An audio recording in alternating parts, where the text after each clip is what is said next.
بسم اللہ الرحمن الرحیم لقد جاءكم رسول من أنفسكم عزيز عليه ما عنتم حريص عليكم بالمؤمنين رؤوف رحيم نحمده ونصلي على رسوله الكريم اما بعد فقد قال الله تبارك وتعالى حاكيا من سيدنا نوح عليه الصلاة والسلام كما ورد في سورة الأعراف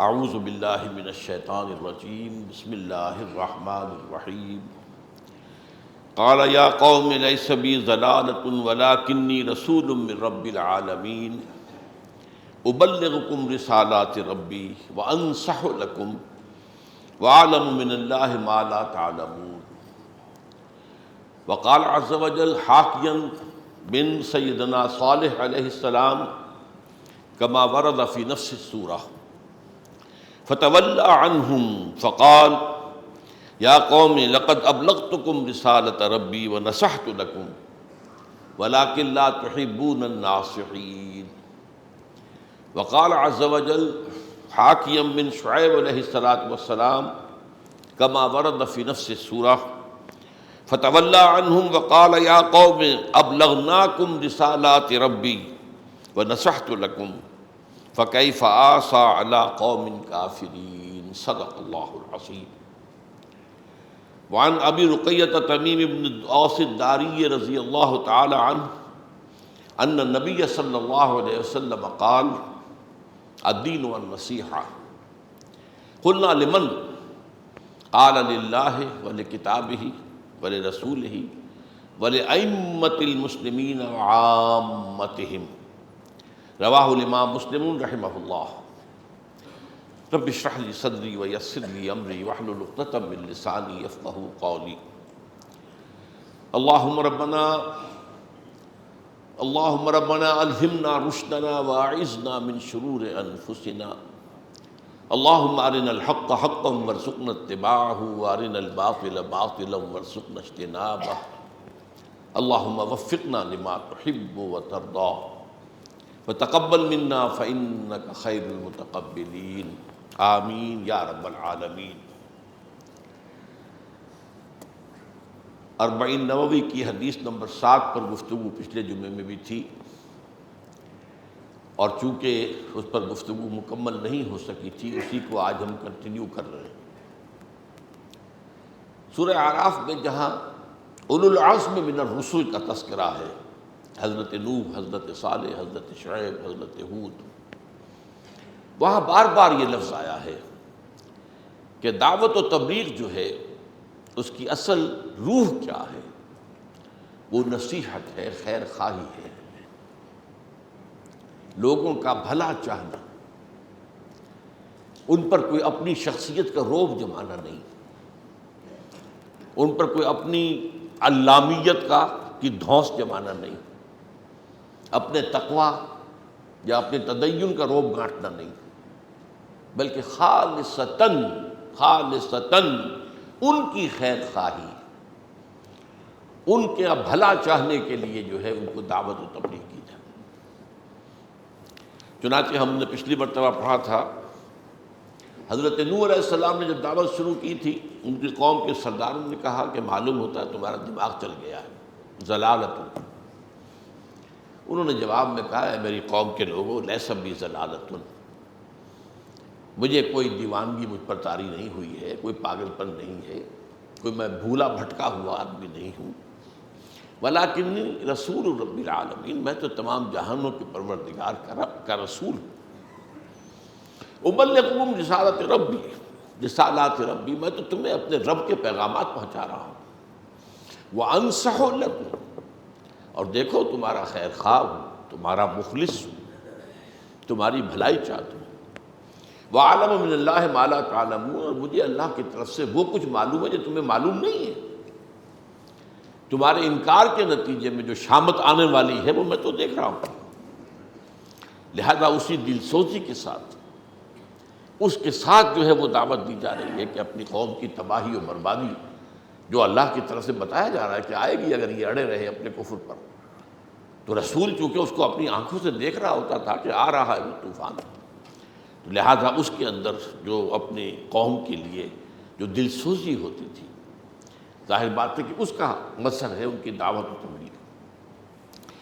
اس طرح حضرت صالح کی قوم پر بھی جب وہ دعوت و تبلیغ کا کوئی نتیجہ نہیں نکلا اور پھر عذاب الہی آ گیا، اس کے بعد حضرت صالح کے الفاظ آئے ہیں اسی سورہ اعراف میں، فتولی عنہم، تو انہوں نے پیٹھ موڑی ان کے چھوڑ کر اس قوم کو جس حال میں اب وہ آ گئے تھے، اب کیا کرتے۔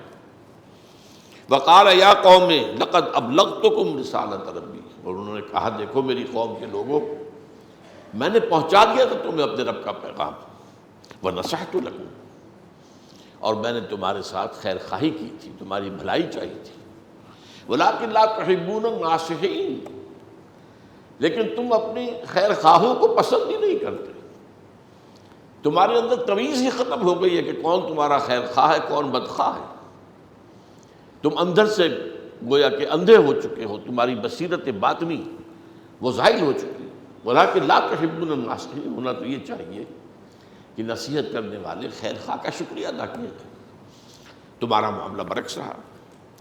یہی حضرت شعیب کے الفاظ ہیں، فتولی عنہم وقال یا قوم لقد ابلغناکم رسالات ربی، جب اس قوم پر عذاب آ گیا تو انہوں نے وہاں سے پیٹھ پھیری اور چلے گئے کسی اور منزل کی طرف، اور کہا انہوں نے کہ میری قوم کے لوگوں، دیکھو میں نے ہم نے، بلکہ یہاں پر جمع کا صیغہ آیا ہے، گویا کہ حضرت شعیب کے ساتھ ان کے کچھ ساتھی بھی اسی کام میں ان کے ساتھ شریک تھے، جیسے کہ حضور کے ساتھ صحابہ کرام اسی دعوت و تبلیغ میں لگے ہوئے تھے، جو ایمان لایا وہ آگے تبلیغ اور دعوت کے اندر لگ گیا۔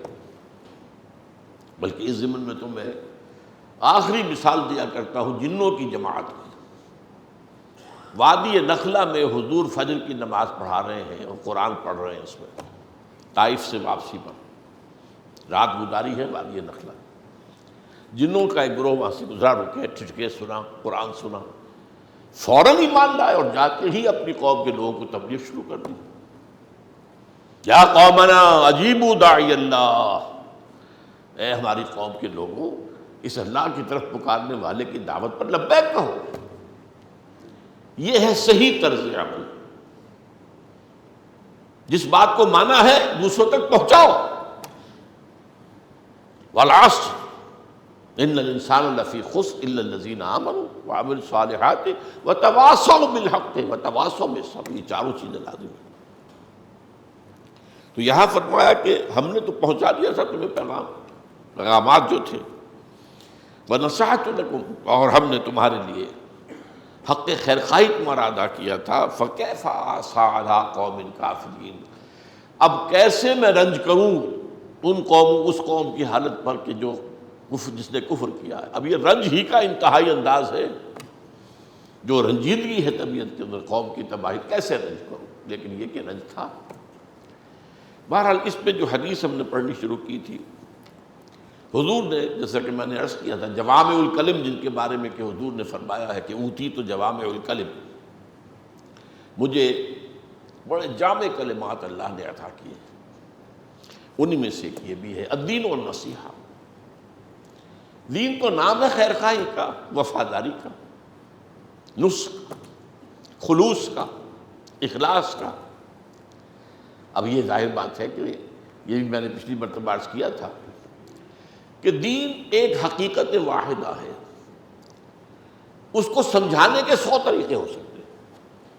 ایک پھول کا مضمون ہو تو 100 رنگ سے باندھو، ایک تو یہ کہ سمجھانے والے کے اعتبار سے وہ اپنے اسلوب بدلتا ہے، اپنا انداز بدلتا ہے، بات وہی ہے، مختلف انداز میں مختلف پیروں میں، اور جنہیں سمجھانا ہے ان کا بھی مسئلہ یہ ہوتا ہے کہ مختلف لوگوں کی ذہنی ساخت مختلف ہوتی ہے، ایک بات اس انداز سے سمجھ میں نہیں آتی، اس انداز سے سمجھ میں آ جاتی۔ وہ جیسے کہ میں نے مثال دی تھی فیصل آباد کا گھنٹہ گھر، 8 بازار ہیں، جس بازار سے جاؤ گے گھنٹہ گھر سامنے موجود ہوگا، تو اس گھر تک پہنچنے کے لیے راستہ کوئی بھی ہو سکتا ہے. تو یہ پہنچانے والے کی طرف سے بھی کہ وہ اسلوب بدلے، بار بار جو ہے ایک بات کو ایک ہی لفظ میں نہ دہرائے، بلکہ اس کو یہ کہ بدل بدل کر انداز سے. لیکن وہ الدین والنصیحہ، دین جو ہے وہ تو نصیحت کا نام ہے، یہ بھی پورے دین کی تعبیر ہے. پورے دین کی، پوری دین کی تعلیمات اس ایک لفظ میں ہیں، دین والنصیحہ. دین تو نام ہی نصیحت کا ہے، نصح کا ہے، خیر خواہی کا ہے، دوسروں کی بھلائی چاہنے کا ہے، وفاداری کا ہے، اخلاص کا ہے. یہ اصل تو دین. اب اس میں پھر پوچھا گیا لمن یا رسول اللہ، حضور کس کی وفاداری، کس کی خیر خواہی؟ تو سب سے پہلے اللہ کی وفاداری. اللہ کی وفاداری کا میں دو باتیں بیان کر چکا ہوں. انفرادی سطح پر اس کے جن احکام پر عمل کرنا ممکن ہے، چاہے مشکل کتنا بھی ہو. دو لفظ مختلف ہے، مشکل اور ممکن، مشکل اور ناممکن. مشکل کتنا بھی ہو، ناممکن نہ ہو، اس پر عمل کرنا. اولا تو یہ وفاداری ہے، ورنہ بے وفائی ہے. اور اس میں تفریق کر دی جائے کہ کچھ احکام سر آنکھوں پر اور کچھ احکام پاؤں تلے، تو بدترین وعید قرآن مجید میں جو آئی ہے وہ اس کے لیے آئی ہے. افتؤمنون ببعض الکتاب وتکفرون ببعض فما جزاء من يفعل ذلك منكم الا خزي في الحیاۃ الدنیا ویوم القیامۃ یردون الی اشد العذاب وما اللہ بغافل عما تعملون. تو کیا تم ہماری شریعت کے ایک حصے کو مانتے اور ایک کو نہیں مانتے؟ تو کوئی سزا نہیں ہے ان کی جو یہ طرز عمل اختیار کریں گے سوائے اس کے کہ دنیا میں ذلیل و خوار کر دیے جائیں، اور آخرت میں پریپیئر فار دی شوق، آخرت میں شدید ترین عذاب میں جھونک دیے جائیں. یہ فتویٰ ہے اللہ کا. اور اللہ بے خبر نہیں ہے جو کچھ تم کر رہے ہو. اللہ کو پتا ہے تم عمرہ کرنے تو آئے ہو لیکن حرام کی کمائی سے کرنے آئے ہو. He knows it. تمہاری داڑھیوں کے طول سے دھوکہ نہیں کھائے گا وہ، تمہارے سجدوں کے نشان سے دھوکہ نہیں کھائے گا. یا تم آپس میں ایک دوسرے کو جتنا چاہو دھوکہ دے لو. تو پہلی بات، ہاں جن پر ممکن ہی نہیں ہے اس کا معاملہ اور ہو جائے گا. ممکن ہی نہ ہو. آج ہمارے لیے ممکن نہیں ہے کہ ہم چور کا ہاتھ کاٹیں جب تک کہ نظام نہ بدلے، قانون نہ بنے. آج میرے لیے ممکن نہیں ہے کہ سود سے بالکل بچ جاؤں. سود کا دخان یا اس کا بخار یا اس کا دھواں ہے وہ تو میرے اندر جائے گا ہی، لیکن براہ راست انوالو ہونا یہ میرا جرم ہے. اس کو تو میں چھوڑ سکتا ہوں. اس اعتبار سے تو ایک کام تو یہ ہے کہ دین کے، شریعت کے جن احکام پر عمل ممکن ہو، چاہے کتنا ہی مشکل ہو، ان پر عمل کیا جائے. وفاداری کا بنیادی تقاضا یہ. دوسرے یہ کہ جن احکام پر عمل ناممکن ہے ان پر عمل کرنے کے لیے اس نظام کو بدلا جائے، اس کی جد و جہد کی جائے. اگر اس کی آپ جد و جہد نہیں کر رہے تو آپ اللہ کے وفادار کہاں ہوئے؟ آپ تو اللہ کے باغیوں کے وفادار ہیں. آپ ان کے ساتھ تعاون کر رہے ہیں پیسیولی. ایک ایکٹیو تعاون ہوتا ہے، ایک پیسیو تعاون ہوتا ہے. ایک ایکٹیو ریزسٹنس ہوتی ہے، ایک پیسیو ریزسٹنس ہوتی ہے. تو پیسیولی میں نے شاید پچھلی مرتبہ بھی آپ کو بتایا تھا کہ جو بش نے جملہ کہا تھا، بش نے یا اس کا جو فارن منسٹر تھا پاول، ان میں سے کسی ایک نے کہا تھا ہمارے جو بش صاحب ہیں، مشرف صاحب، ایک بش ہے ایک بش ہے، دو یہ لفظ استعمال ہوتا ہے، بش اینڈ بش. اسے کہا تھا یو آر ود اس اور اگینسٹ اس. تو بعد میں مجھے معلوم ہوا حال ہی میں کہ یہ جملہ تو حضرت مسیح کا ہے علیہ الصلوۃ والسلام. He who is not with me is against me. وہ شخص جو میرے ساتھ نہیں ہے وہ میرے اگینسٹ ہے، میرا دشمن ہے. یا ساتھ دو یا جاؤ ادھر کھڑے ہو جاؤ، بیچ میں کوئی راستہ نہیں. تو یہ ہے اللہ کی وفاداری دو الفاظ پر.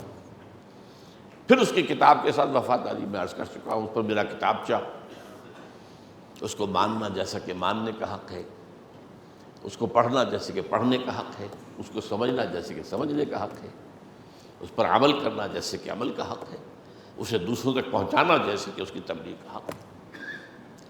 تفصیل میں جانے کا موقع نہیں ہے، کتابچہ موجود ہے، پڑھیے۔ میری جو بھی سن 65 کے بعد کی زندگی، 1965 کے بعد سے آج تک کی جو زندگی ہے، اس کا جو پہلا کام ہے وہ یہی کتابچہ تھا، جو میں نے 2 جمعوں میں تقریریں کی تھی مسجد خضرہ سمر آباد میں، اور پھر کتابچے کی شکل میں شائع کی، وہ سٹارٹنگ پوائنٹ ہے۔ تو اس کو پڑھیے۔ پھر رسول کی وفاداری، اس پر بھی الحمدللہ میرا ایک کتابچہ موجود ہے۔ ایک آیت قرآنی کے حوالے سے میں نے اس کو بیان کیا۔ فرمایا گیا فالذین آمنوا بہ وعزروہ ونصروہ واتبعوا النور الذی انزل معہ اولئک ھم المفلحون، جو ہمارے نبی رسول امی صلی اللہ علیہ وسلم پر ایمان لائیں گے اور ان کی عزت کریں گے، تعظیم کریں گے، اور ان کی مدد کریں گے، اور اس نور کی پیروی کریں گے جو ان کے ساتھ نازل کیا جائے گا، وہی ہیں فلاح پانے والے۔ اس پر میرا کتابچہ ہے، جو میری ایک تقریر تھی کراچی کی ایک مسجد میں کی تھی میں نے، پھر ٹیپ سے اتار کر شائع کی گئی۔ نبی اکرم صلی اللہ علیہ وسلم سے ہمارے تعلق کی بنیادیں۔ اب یہاں دیکھیے، اللہ کے ساتھ اور رسول کے ساتھ خلوص اور اخلاص جڑ گئے۔ اللہ کے دین کو قائم کرنا یہ ویسا بھی میرے ایمان کا تقاضا ہے، اور رسول کا فرض منصبی یہی تھا، لہذا اس کی نصرت اسی کام کے لیے تو ہے۔ انہوں نے کوئی مدد اپنی حکومت بنانے کے لیے تو نہیں کی تھی، وہ تو جب مدینے میں بیٹھ گئے تھے، آپ سربراہ سلطنت تھے، اس وقت کے خلیفہ وہی تھے نا، اور کون تھے؟ اس وقت بھی گھر میں فاقے تھے، اس وقت بھی کئی وقت جو ہے ان کے گھر میں چولہے میں آگ نہیں جلتی تھی۔ تو انہوں نے اپنی کوئی سلطنت، اپنی حکومت بنانے کے لیے اپنی کوئی جائیداد آپ نے نہیں بنائی۔ ظاہر بات ہے کہ نوع انسانی کا سب سے زیادہ باصلاحیت انسان وہ تو محمد تھے، اس میں تو کوئی شک ہی نہیں صلی اللہ علیہ وسلم۔ انہوں نے اپنی ان صلاحیتوں اور توانائیوں سے خود کیا حاصل کیا؟ تو یہاں آ کر نصرت رسول کس کام کے لیے؟ وہی اللہ کے دین کو قائم کرنے کے لیے، اور وہ مارکہ جاری ہے، شدید کار رہا ہے ازل سے تا امروز، چراغ مصطفی سے شرار بولہبی۔ بلکہ اب ایک مرتبہ یہ بھٹی بہت دہکنے والی ہے، بہت شد و مت کے ساتھ دہکے گی، بہت بڑی جنگ ہوگی، پچھلی صدی کی دونوں عالمی جنگوں کو مات دے جائے گی۔ اس میں بھی کروڑوں انسان قتل ہوئے تھے، اب بھی کروڑوں قتل ہوں گے، اور زیادہ دور نہیں۔ اس کے لیے سٹیج تیار ہو رہا ہے، بالکل تیار ہو رہا ہے۔ بہرحال اس مارکے میں بھی آپ بیٹھے نہیں اس میں حصہ لے رہے، نہ اللہ کے دین کی وفاداری کا ثبوت دے رہے ہیں کہ اس کو قائم کرنے کی جد و جہد میں شریک تو ہو جائیں، نہ رسول کی نصرت کہ دین کو قائم کرنا، اور ہونا ہے وہ ہو کر رہے گا جیسے اس وقت ہو کر رہا۔ اب جس نے اس میں اپنا حصہ لے لیا، وہ سرخرو ہو گیا، جو محروم رہ گیا۔ آج بھی وہی ہے کہ ہوگا لازماً، خبر دی ہے حضور نے، قیامت سے پہلے کل روئے عرضی پر خلافت علی منہاج النبوت کا نظام قائم ہوگا۔ اب اس میں جو لوگ حصہ اپنا ڈالیں گے وہ سرخرو ہو جائیں گے، جو اپنے دھندوں میں مگن رہ کر اور اپنی زندگی گزار دیں گے اسی طریقے سے، وہی معاش کی بھاگ دوڑ، اور وہی صرف اپنے اور اپنے اہل و عیال کا معاملہ، اس کا فکر، اپنے بچوں کا بھی دنیاوی مستقبل پیش نظر ہے، دینی مستقبل یا اخروی مستقبل تو کسی کے پیش نظر ہے ہی نہیں، وہ محروم رہ جائے گا۔ لیکن ہونا ہے یہ، جس کی خبر علامہ اقبال دے گئے ہیں 60 سال پہلے، دنیا کو ہے پھر معرکہ روح و بدن پیش، تہذیب نے پھر اپنے درندوں کو ابھارا، اللہ کو پامر دیے مومن کے بھروسہ، ابلیس کو یورپ کی مشینوں کا سہارا۔ تفصیل میں جانے کا موقع نہیں۔ تو للہ ولکتابہ ولرسولہ، اب آگے چلیے، ولأئمۃ المسلمین وعامتہم، اور نصح اور خیر خواہی اور بھلائی چاہنا مسلمانوں کے امراء سے مراد امیر یہ دولت مند نہیں، جو ان کے امام ہوں، ائمۃ المسلمین، لیڈر یا حاکم، ان کی خیر خواہی، یا کوئی جماعت ہے آپ اس میں شریک ہے تو اس کے امیر کی خیر خواہی۔ تو ائمہ جو ہے وہ اس میں لفظ عام کر دیجیے، اور عام مسلمانوں کی خیر خواہی۔ اب یہاں نوٹ کرنے کی بات ہے، بہت باریک بات، ائمہ کو پہلے کیوں لائے، عوام کو بعد میں کیوں کیا؟ ائمہ کی بھلائی سے کروڑوں کا بھلا ہو جائے گا، عوام کی بھلائی سے انہی کا صرف ہوگا جس تک کہ آپ کر سکے اور جس تک کوئی بات پہنچا سکے۔ جیسے کہ کہا جاتا ہے کہ ایک مرد کی تعلیم سے تو ایک مرد جو ہے سنورتا ہے تہذیب سے، اور ایک لڑکی کی تعلیم سے تو ایک خاندان سنورتا ہے۔ اسی طرح اگر کوئی یہیں پر امام ہے، صاحب الامر ہے، اس کے ہاتھ میں اختیارات ہیں، تو اس کے ساتھ معاملہ یہ ہے کہ اس کی ایک غلطی یا کوتاہی لاکھوں انسانوں پر اس کے اثرات پڑیں گے، منفی اثرات، اور اس کی ایک بھلائی، ایک نیکی، اس کی برکات لاکھوں اور کروڑوں انسانوں تک پہنچیں گی۔ لہذا ائمۃ المسلمین کو جو ہے وہ مقدم کیا گیا، عامتہم آخر میں۔ اچھا، اب یہ کیا ہے، اماموں کی نصح و خیر خواہی کے تقاضے کیا ہیں؟ پہلے وہ بات، پھر دوبارہ امام سے مراد ٹھیک ہے مسجد کا امام بھی امام ہے، لیکن آج ہمارے ہاں جو پوزیشن رہ گئی ہے بیچارے مسجد کے امام کی، وہ آپ کو معلوم ہے۔ قوم کیا چیز ہے، قوموں کی امامت کیا ہے، اس کو کیا سمجھیں یہ بیچارے درکت کے امام ہیں۔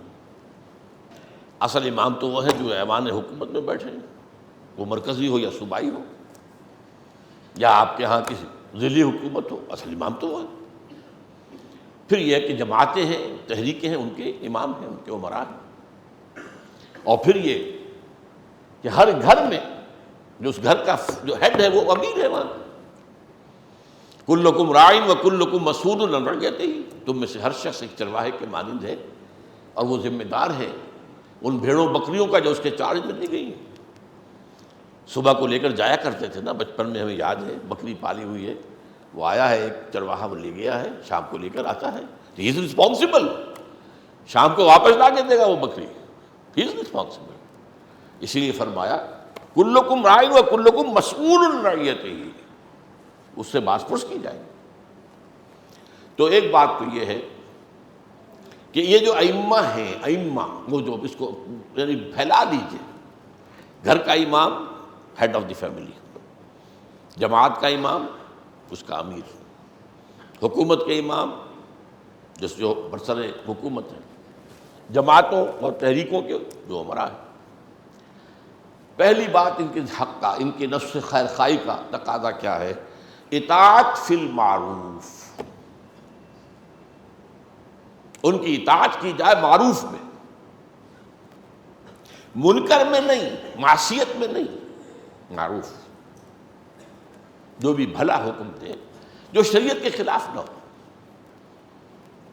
کوئی شخص فرض کیجئے، جیسا کہ میں نے اس سے پہلے عرض کیا ہے کہ اسلام کا اصول یہ ہے کہ جس شے کی حرمت ثابت نہیں وہ حلال ہے، یہ نہیں کہ جس کی حلت ثابت نہیں وہ حرام ہے، نہیں، برعکس۔ اسی طرح معروف میں باقی چیزیں بھی آ جائیں گی، چاہے قرآن و سنت کے پر مبنی نہیں ہے حکم، لیکن قرآن و سنت کے خلاف بھی نہیں ہے، وہ بھی معروف میں آ جائیں گے۔ تو اطاعت فی المعروف اپنے ائمہ کی، یہ ان کا پہلا حق ہے۔ دوسرا، عدم تنازع، جھگڑنا نہیں ان سے، کھینچ تان کرنا یہ نہیں، تعاون کرنا، ان کی بھلائی چاہنا، اور خاص طور پر صائب مشورہ دینا۔ صائب مشورہ جو ہے یہ بہترین خیر خواہی ہوتی ہے امراء کی، ائمہ کی، حکمرانوں کی، یہ کرو، یہ کرو، یہ کرو، اس کو آپ کہہ سکتے ہیں امر بالمعروف، لیکن ساتھ ہی تنقید بھی، لیکن وہ بھی خیر خواہانہ تنقید، اس کی بھلائی کے لیے تنقید کر رہا، اس کو نیچا دکھانے کے لیے نہیں کر رہا، اس کے اوپر اپنی فوقیت جمانے کے لیے نہیں کر رہا، اس کی بھلائی کے لیے۔ یہ تنقید جو ہے یہ مثبت ہے، تعمیری ہے، اور اس کا اندازہ ہو جاتا ہے جس پر تنقید کی جا رہی ہو، اس کا دل گواہی دے دے گا یہ شخص کس نیت سے تنقید کر رہا ہے۔ دل را بدل رہیست، دل کو دل سے ایک راستہ ہوتا ہے، چاہے زبان سے بات نہیں نکلی ہے لیکن میرے دل میں وہ بات آ گئی جو آپ کے دل میں ہے۔ آج تو دنیا میں مانا جاتا ہے ایکسٹرا سینسری پرسیپشن ESP، یہ صرف ہمارے 5 حواس خمسہ ہی جو گنے جاتے ہیں وہی نہیں ہے، یہ آنکھیں اور کان اور یہ سونگھنا اور چکھنا اور چھونا، یہ تو سینسری آرگنز ہمارے ہیں، لیکن ایکسٹرا سینسری پرسیپشن آج پوری دنیا میں مسلم ہے۔ دل را بدل رہیست، تو اس حوالے سے یہ بات پتہ چل جاتی ہے۔ اس لیے کہ آج کی دنیا میں جو سلسلہ چل رہا ہے، جمہوری تماشا جو ہے، جمہوری تماشا، اس میں در حقیقت تنازع ہوتا، تم ہٹو ہم آئیں گے، یہ خالص غیر اسلامی کا۔ ہاں ان سے مطالبہ کرو، خلاف اسلام چیزیں ختم کرو، اسلام کے جو ہے احکام نافذ کرو، یہ ٹھیک ہے کرو، لیکن یہ کہ تم ہٹو ہم آئیں گے، یہ مغربی جمہوریت کی روح ہے۔ آپ کے علم میں ہوگا کیسی کیسی تنقیدیں خلفائے راشدین برداشت کرتے تھے۔ سلمان فارسی درویش جس کو حضور نے خود اپنے اہل بیت میں سے قرار دیا ہے، سلمان و منا اہل البیت، وہ ایک پھٹی پرانی سی چادر لیے ہوئے کھڑے ہو گئے ہیں، حضرت عمر خطبہ لے رہے ہیں اور کہتے ہیں لا سمع ولا طاعہ، نہ سنیں گے نہ مانیں گے۔ کیوں بھائی کیا ہوا؟ یہ نہیں کہا بیٹھ جاؤ، نہیں، کیا بات ہے سلمان، یہ آپ نے جو کرتا پہنا ہوا ہے یہ ان چادروں سے بنا ہے، یمنی چادریں جو مال غنیمت میں آئی تھی، اور ہر مسلمان کو جتنا کپڑا ان میں سے ملا ہے ان سے کرتا نہیں بنتا، اور آپ ہم میں سے ہیں بھی طویل القامت انسان، یہ کرتا کیسے بن گیا آپ کا؟ there is something wrong somewhere، کوئی خیانت ہوئی ہے؟ اس سے نہیں ہوئے، یہ نہیں کہا میرا انفرادی معاملہ ہے، یہ میرا نجی معاملہ ہے، نہیں۔ بیٹے سے کہا عبداللہ ابن عمر رضی اللہ تعالیٰ عنہ، عبداللہ تم جواب دے دو۔ انہوں نے کہا، جسٹیفائی کیا، نہ میرا کرتا بن رہا تھا نہ ابا جان کا، میں نے اپنے حصے کا کپڑا دے دیا ابا جان کو، جو ان کا کرتا بن گیا۔ فوراً کہتے ہیں حضرت سلمان الآن نسمع و نطیع، ہاں فرمائیں، اب ہم سنیں گے بھی اطاعت کریں گے۔ یہ ہے اصل میں اسلامی جمہوریت۔ یہاں وہ رسہ کشی نہیں کہ جیسے ہی حکومت بنی اور اپوزیشن نے اس کے خلاف سازشیں شروع کر دیں، ٹانگ گھسیٹنی ہی گھسیٹنی ہے جس شکل میں بھی ہو، جھوٹے الزامات لگاؤ، جھوٹے پروپیگنڈے کرو، طوفان کھڑے کر دو، جو بھی کرو، ان کی تو ٹانگ گھسیٹنی ہی گھسیٹنی۔ یہ تو سب سے زیادہ بدقسمتی ہماری ہے، ورنہ مغرب کی ڈیموکریسی میں بھی ایسا نہیں ہے، وہاں بھی اپوزیشن بھی ہوتی ہے، وہ ایک چیک اینڈ بیلنس رکھتی ہے، تنقیدیں کرتی ہے، لیکن یہ کہ وہ تسلیم کر لیتی ہے ٹھیک ہے 5 سال کے لیے انتخاب ہو گیا، اب یہ انتخاب رہے گا، لیٹ دیم ورک، اس میں جو بھی امپرومنٹ ہم کروا سکیں کروائیں گے، جہاں کسی غلط رجحان کو رکوا سکیں گے رکوائیں گے، لیکن یہ نہیں کہ ان کے خلاف طوفان کھڑے کر دیے جائیں جھوٹ کے، اور ان کے خلاف پروپیگنڈے کے جو ہے تمار باندھ دیے جائیں، اور ان کو جو ہے ہر طرح سے ذلیل کر کے اور ان کی توہین کر کے اس کو جو ہے ڈیمورلائز کیا جائے، یہ نہیں، ٹھیک ہے اب 5 سال کے لیے یہ ہے، اب ان کی بات ہم نے کر دی، اب وہ ہو جائے گا قرآن مجید کی روح سے سموتاعت فی المعروف، اب معروف کے اندر حکم مانو۔ یہ جو ہیں 4 میں نے باتیں آپ کے سامنے گنوائی، یہ ائمہ کا ایک حق ہے، اطاعت فی المعروف، عدم تنازع، صائب مشورہ دینا خلوص کے ساتھ، نیک نیتی کے ساتھ، بہترین رائے دینا، یہ نہ ہو کہ میں اس سے اچھی بات بتا دوں گا، یہ اگر کر گزرا تو اس کی تو حکومت اور مضبوط ہو جائے گی، تو اسے تو بھٹکنے دو، جتنا بھٹکے گا اتنا ہی بدنام کرنے کا ہمیں موقع ملے گا، اتنا ہی اسے ڈی تھرون کرنے کا جو ہے ہمارے پاس جواز پیدا ہو جائے گا۔ اور مثبت خیر خواہانہ تنقید۔ البتہ اس میں ایک معاملہ آتا ہے، اگر حکمران شریعت کے خلاف حکم دے یا حکمران ظالم ہو، فاسق ہو، فاجر ہو، چاہے وہ شریعت کے خلاف حکم دے نہیں رہے لیکن طرز عمل میں ظلم ہے، استبداد ہے، طرز عمل کے اندر جو ہے اور اپنی ذات میں فسق و فجور ہے، ظاہر بات ہے کہ امراء کا فسق و فجور جو ہے اس کے تو اثرات عوام تک پہنچیں گے۔ الناس علی دین ملوکہم، یہ پرانی کہاوت ہے، لوگ اپنے بادشاہوں کے انداز اختیار کر لیتے ہیں، پیروی کرتے ہیں، آج بھی یہ بات ہے، اپنے لیڈروں کے نقش قدم پر لوگ چلتے ہیں، اور لیڈر کا فسق و فجور کروڑوں کے لیے جواز بن جاتا ہے فسق و فجور کا۔ ہمارے بڑے بڑے لیڈر داڑھی منڈاتے تھے، آج داڑھی منڈانے کے لیے سب سے بڑی دلیل یہ ہے، محمد علی جناح کی تو داڑھی نہیں تھی، علامہ اقبال کی تو داڑھی نہیں تھی، نہیں یہ ہمارے لیے دلیل نہیں ہے، نہ محمد علی جناح نہ علامہ اقبال، ہمارے لیے ایک ہی ذات ہے اور وہ ہے محمد صلی اللہ علیہ وسلم، ابدی اسوہ ان کا ہے۔ ہاں محمد علی جناح نے قوم کی بھلائی کے لیے جو کیا اس کی قدردانی کیجیے، اقبال نے قوم کی نظری فکری رہنمائی کے لیے جو کیا اس کی قدردانی کیجیے۔ یہ بھی نہیں ہے کہ ہول سیل ریجیکشن اور ہول سیل ایکسیپٹنس، ایک آدمی سے محبت ہے تو اس کی ہر بری چیز سے بھی غض بصر، اور ایک سے نفرت ہے تو اس کی اچھی بات کو جو ہے وہ بھی نظر انداز کر دینا، یہ نہیں، عدل کا تقاضا اختیار کرو۔ تو اب اگر کوئی حکمران ایسے ہو تو ان حکمرانوں کو تبدیل کرنے کی جد و جہد بھی ان کے حقوق میں بھی ہے، عوام کے حقوق میں بھی ہے، یہاں دونوں حق جمع ہو جائیں۔ اب اس کو بدلنے کی شکل کیا ہو؟ پچھلے زمانے میں سوائے مسلح بغاوت کے کوئی راستہ نہیں تھا،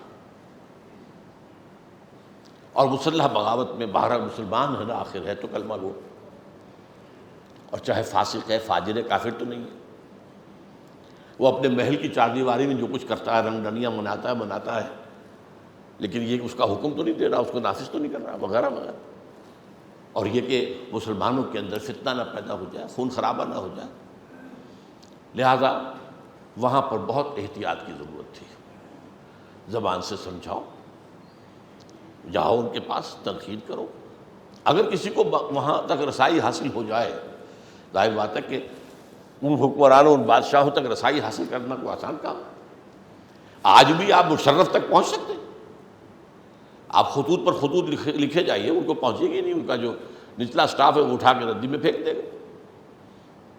تو بہت کرم کریں گے تو آپ کو ایکنالجمنٹ دے دیں گے۔ میں نے ایک خط لکھا تھا بڑا طویل 1982 میں جنرل ضیاء الحق کو، مجھے ایکنالجمنٹ تو مل گئی تھی لیکن اس کے بعد کوئی جواب نہیں، تو اس حوالے نہیں، بلکہ مجھے مغالطہ لگا، ایکنالجمنٹ ڈیو کے ساتھ میں نے بھیجا تھا، وہ اس کی واپس مجھے رسید جو آتی ہے ایکنالجمنٹ ڈیو کی، وہ تو آگے دستخط نہیں تھا کسی کے اس نے کہ ہم نے رسول کیے۔ بہرحال اس صورت میں معاملہ جو تھا وہ مختلف تھا، اسی لیے آپ اس سے سنتے ہیں فلاں خلیفہ ہارون رشید فلاں صاحب نے نصیحت کی، اس کی آنکھوں میں آنسو آ گئے، ٹھیک ہے یہ ہوتا تھا، آخر ہر انسان جو ہے اس کے اندر ایک جذبہ بھی ہوتا ہے، خلوص اور اخلاص کے ساتھ نصیحت کرنے والوں کی قدر بھی ہو جاتی ہے، لیکن وہی ہارون رشید اگر کسی وقت مزاج شاہانہ جو ہے اس کا کوئی اور رنگ ہے تو اسی وقت جلاد کو حکم دے گا، گردن اڑا دے گا۔ لہذا اکثر واقعات میں آتا ہے کہ فلاں بزرگ نے جب نصیحت و خیرخواہی کے لیے تنقید شروع کی تو پہلے اپنے کپڑے سمیٹ لیے اچھی طرح کہ ایسا نہ ہو کہ میری گردن فوراً اڑا دی جائے اور میرا سطر کھل جائے اور میں جو ہے میرے کپڑے جو ہے آس پاس خراب ہو جائیں، اس لیے کہ وہ تو پھر وہاں دیر نہیں لگتی تھی، وہاں یہ نہیں تھا کہ کوئی کورٹس کے اندر جاؤ اور یہ کرو اور کوئی ہیبیس کارپس کی جا سکتی ہے، کوئی جو ہے خام خواہ کی نظر بندی کے خلاف آپ کورٹ میں جا سکتے ہیں، کچھ نہیں، وہ تو بادشاہ تھے، مزاج شاہانہ، ان کو تو تاب نہیں ہوتی تھی لیکن کبھی خیر بھی ہو جاتا تھا۔ ایسے بھی لوگ تھے جو بھلی بات سنتے تھے اور بھلی بات کہنے والوں کی قدر بھی کرتے تھے، لیکن یہ سب ان پر ڈپینڈ کرتا تھا، یہ ان کا سبجیکٹو معاملہ تھا، کوئی نظام نہیں تھا۔ آج کی دنیا میں خوش قسمتی سے وہ نظام جو برا نظام تھا اس میں ایک اچھائی کا پہلو ہے. اس لیے کہ یہ میں نے کئی مرتبہ بیان کیا ہے کہ دنیا میں شر محض کا وجود ہی نہیں ہے.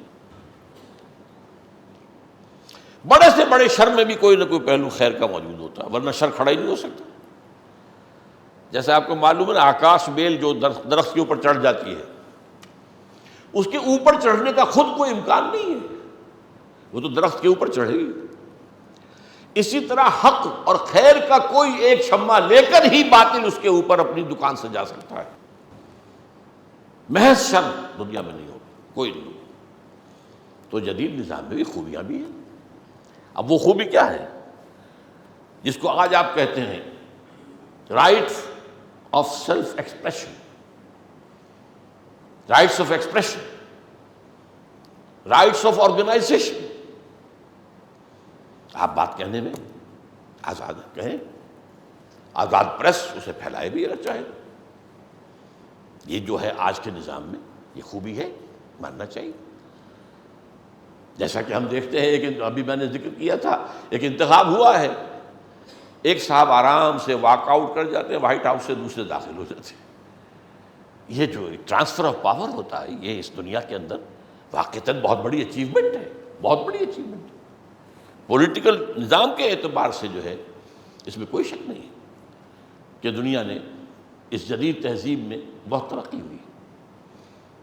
گورننس کے طریقے، انسٹیٹیوشنز آف دی اسٹیٹ، ان کی علیحدہ علیحدہ آئیڈینٹیفیکیشن، ان کے اپنے اپنے حدود کار، یہ ہوا. تو جیسے اللہ کے فضل سے ہمارے ہاں چاہے وہ لولی لنگڑی ٹوٹی پھوٹی جمہوریت ہے، لیکن ہمیں بات کہنے کا حق تو حاصل ہے نا. یہ دوسری بات ہے کہ میری بات کو اخبار اہمیت نہیں دیں گے، کوئی سیاسی لیڈر کی چھوٹی سی باتوں سے اہمیت دے دیں گے، اسے بیان کر دیں گے. یہ تو ان کا معاملہ ہے، حکومت کی طرف سے پابندی نہیں ہے. یا کبھی کبھی لگاتے بھی ہیں پابندیاں، وہ سینسر بھی لگاتے ہیں، عام حالات میں.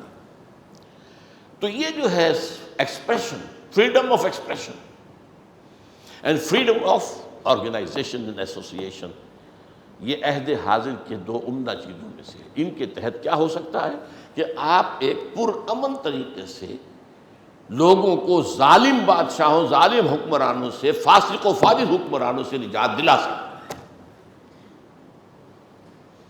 اس اعتبار سے یہ میں نے آپ کے سامنے 5واں حق رکھا ہے، نصح و خیر خواہی کا تقاضا.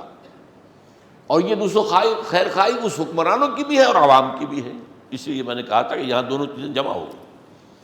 عوام کو ان کو ظلم اور استبداد سے نجات دلانا، اور معاشرے کو ان کے فسق و فجور کے اثرات سے بچانا. اس کے لیے یہ نہیں کہ حب اقتدار میں آپ میدان میں آئیں. یہاں معاملہ سارا جو ہے، پہلی حدیث جو ہم نے پڑھی تھی وہ یاد ہوگا، انما الاعمال بالنیات.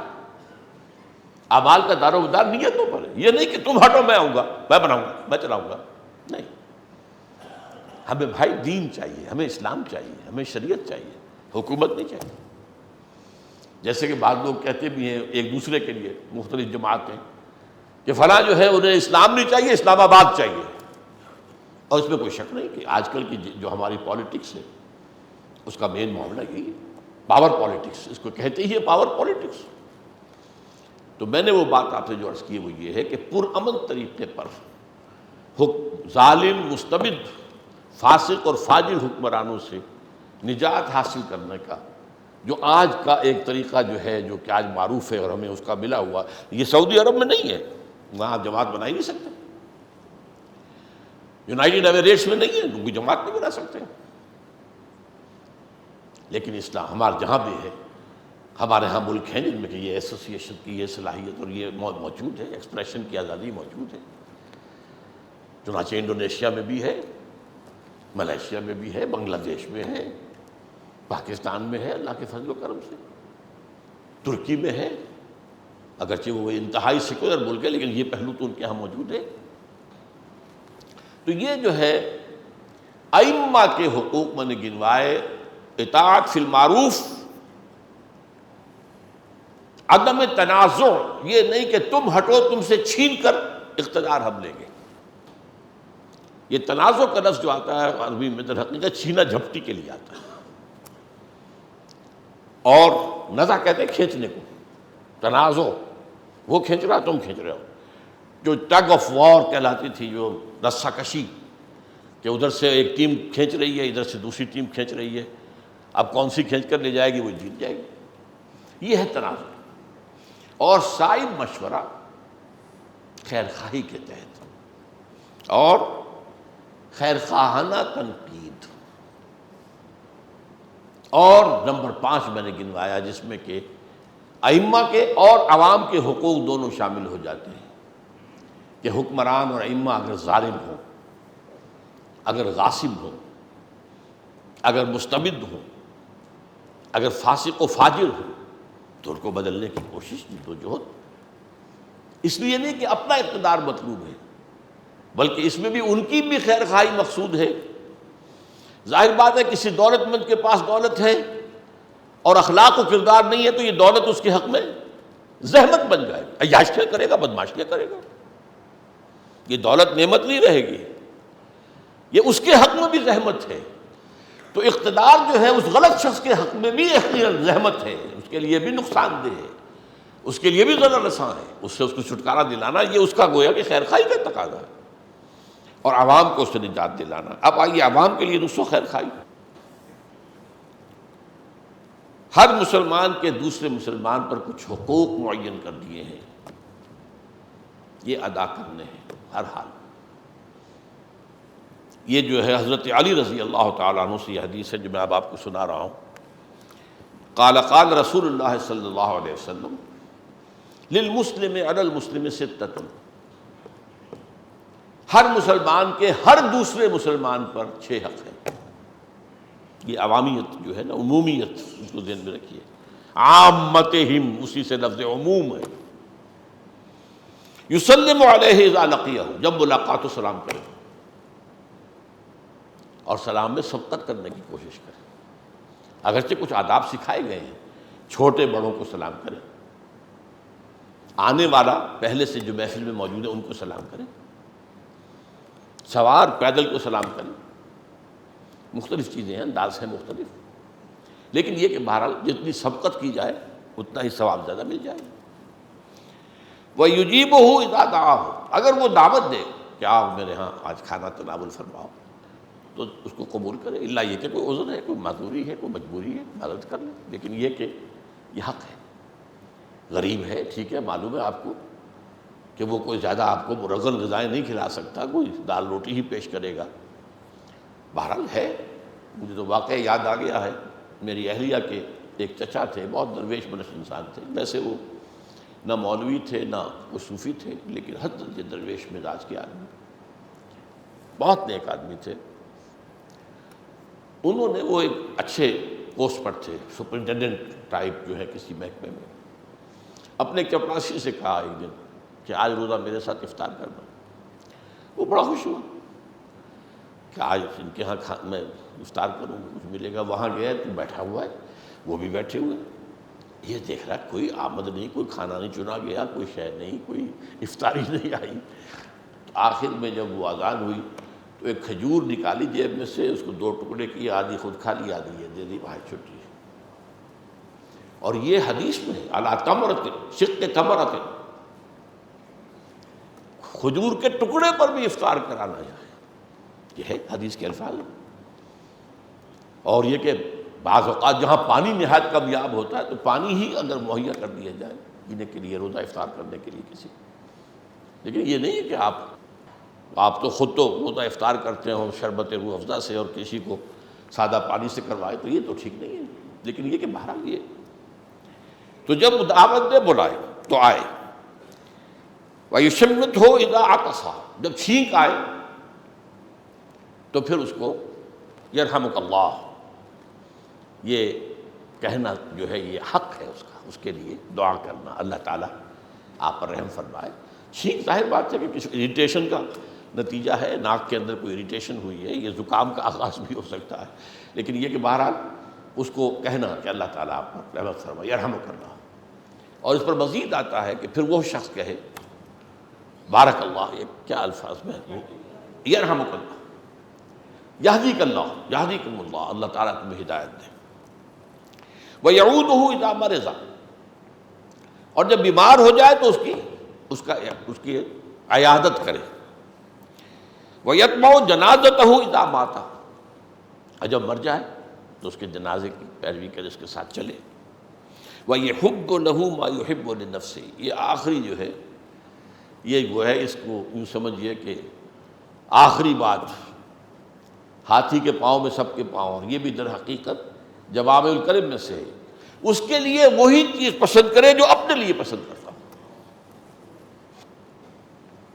دوسرا حق یہ ہے عوام کا بھی، امر بالمعروف نہی عن المنکر، بھلائی کا حکم دینا، مشورہ دینا، جو ائمہ کا ہے وہ عوام کا بھی ہے. ان پر بھی تنقید کرو، یوں نہ ڈرو. ہاں سیاسی آدمی کیسے تنقید کرے گا، اسے ووٹ چاہیے، وہ تنقید نہیں کر سکتے. وہ تو کہے گا یہ ساری خرابی کی جڑ یہ بیٹھا ہوا ہے اوپر، اسے ہٹاؤ بدماش کو. باقی معلوم ہوتا ہے سب تو پاک ہیں، پاک صاف ہیں. عوام جو ہے ان کے اندر تو کوئی خرابی ہے ہی نہیں. بڑی ہمت کی بات ہوتی ہے عوام کے سامنے کھڑے ہو کر ان پر تنقید کرنا، لیکن وہاں بھی وہی اصول رہے گا، خیر خواہی کے جذبے کے تحت. اور نہیں عن المنکر، بدی سے روکنا، برائیوں سے روکنا. اس برائیوں کے روکنے میں پھر یہ بھی شامل ہے کہ ان کے ساتھ عدم اختلاط ہو جائے. آپ بدی سے روک رہے ہیں، نہیں رک رہا ہے، اس کے ساتھ اٹھنا بیٹھنا کھانا پینا یہ آپ شریک رہیں گے تو پھر وہ ساری آپ کی محنت جو ہے وہ ضائع ہو گئی. بنی اسرائیل کی خرابیوں میں سے حدیث میں آتا ہے، یہ بھی بہت بڑی خرابی تھی. ابتدا جو ہوئی ہے کہ علماء ان کے امراء پر تنقیدیں تو کرتے تھے، لیکن ان کے ہاں کھانا پینا اچھے سے اچھا دسترخوانوں کے اوپر ظاہر بات ہے جو کچھ ملے گا امراء کے، تو یہ خلا ملا اور خلط ملط جو ہے یہ پھر غلط ہے. وَنَخْلَعُ وَنَتْرُكُ مَنْ يَفْجُرُكَ، جو آپ جو دعائے قنوت میں کہتے ہیں کہ ہم جو ہے قطع تعلق کرتے ہیں اور ان سے ترک تعلق کرتے ہیں جو تیرے احکام کی جو ہے وہ دھجیاں بکھیرتے ہوں. مَنْ يَفْجُرُكَ. اور پھر آخری بات وہی جو میں بیان کر چکا ہوں، عوام کو بوجھوں سے نجات دلانا. غلط معاشی نظام قائم ہے، عوام پس رہے چکی کے دو پارٹوں کے درمیان، اس نظام کو بدلو. یہ عوام کا حق ہے، عوام کی خیر خواہی، تاکہ ایک عادلانہ نظام، تقسیم دولت کا منصفانہ نظام قائم ہو. یہ کیا ہے کہ امیر امیر سے امیر تر ہوتا چلا جا رہا ہے اور غریب غریب سے غریب تر ہوتا چلا جا رہا ہے. اس نظام کو بدلو، اس کی کوشش، اس کی جد، یہ بھی عوام کا حق ہے. اور مستبد اور ظالم حکمرانوں سے نجات دلانا یہ بھی عوام کا حق ہے. وہ میں پہلے عرض کر چکا ہوں، یہ دو طرفہ حق ہے، ائمہ کا بھی اور عوام کا بھی. اللہ تعالی ہمیں ان تمام اعتبارات سے دین کا تقاضا، دین و نصیحہ پورا کرنے کی توفیق عطا فرمائے. بارک اللہ لی و لکم فی القرآن العظیم و نفعنی و ایاکم بالآیات و ذکر الحکیم.